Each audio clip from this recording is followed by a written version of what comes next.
High school I went to is located here in the Valley. It's called John F. Kennedy High School.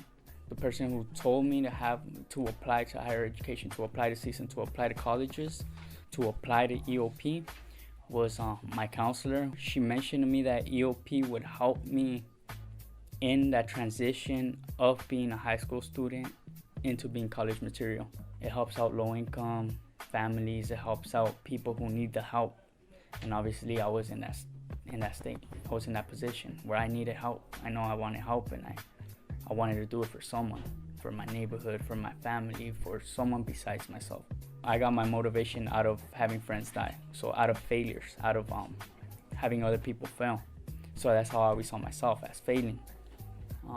That's how I grew up. Just, you're always a failure, you're gonna be a failure.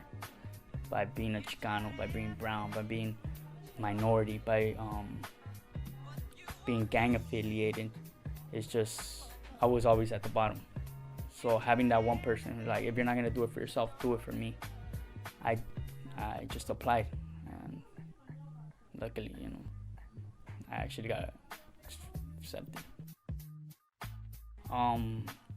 What I would tell high school students who are applying to EOP, who are trying to get into higher education, is EOP will exceed their expectations in general.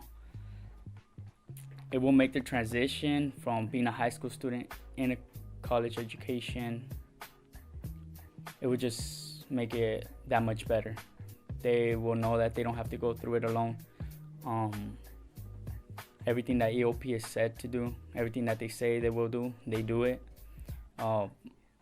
It will not only help them in their education, but help them individually. It would help them express themselves, have pride in themselves, as they did to me. Being an EOP student has its recognitions. It is a positive recognition. Has its priorities. So it's an honor being an EOP student.